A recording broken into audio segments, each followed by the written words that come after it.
मैं 1947 का हिंदुस्तान बोल रहा हूं। 1947 जश्न और जख्म का साल। जनवरी से 15 अगस्त 1947 के बीच हिंदुस्तान में जो भी हुआ वो इतिहास के पन्नों में अमर हो गया।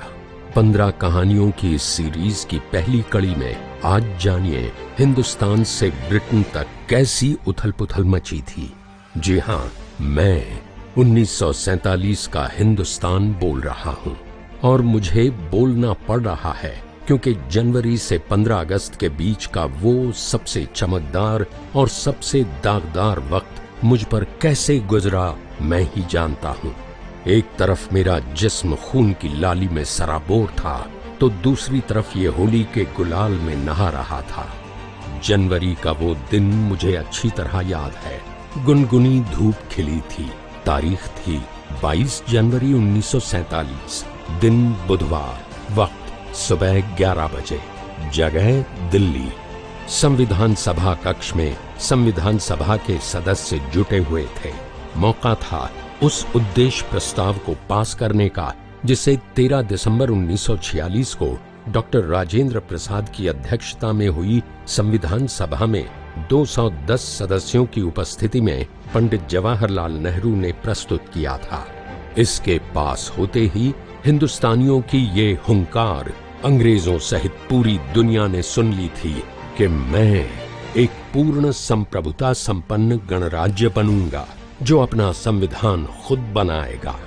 ये भी तय हुआ था कि मुझ में ऐसे सभी क्षेत्र शामिल होंगे जो इस समय ब्रिटिश भारत में हैं या देशी रियासतों में हैं या इन दोनों के बाहर ऐसे क्षेत्र हैं जो मुझ में शामिल होना चाहते हैं। एक तरफ हर गली, हर नुक्कड़, हर घर में, हर जुबान पर आजादी के जश्न भरे नगमे गुनगुना रहे थे। वहीं हैदराबाद और कश्मीर जैसी कुछ रियासतें ऐसी भी थीं जिन्हें खुद की आजादी खतरे में नजर आ रही थी और वे बगावती तेवर इख्तियार कर रही थीं। उधर लंदन वालों को जनवरी की वो ठंड कुछ ज्यादा ही कटीली लग रही थी।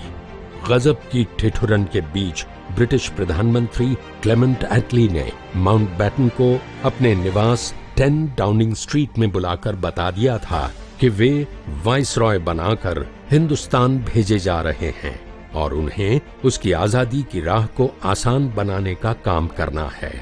जनवरी के इन दिनों में जब पूरी दुनिया नए साल का जश्न मना रही थी तो बापू नोआखली के श्रीरामपुर में थे। वे दुखी थे कि जब हम आजादी के इतने करीब पहुंच गए हैं तब हम खुद को सांप्रदायिक दंगों की आग में झोंक रहे हैं। मुझे याद है 16 अगस्त 1946 का वो मनहूस वक्त जब मोहम्मद अली जिन्ना ने डायरेक्ट एक्शन की घोषणा की थी और उनके इस ऐलान के बाद संयुक्त बंगाल में दंगे शुरू हो गए थे। इसमें मेरे 5000 से ज्यादा सपूतों की जान चली गई। घायलों का तो सही आंकड़ा तक नहीं मिल पाया। कल सुनिए कैसे विभाजन पर अड़ गए थे जिन्ना।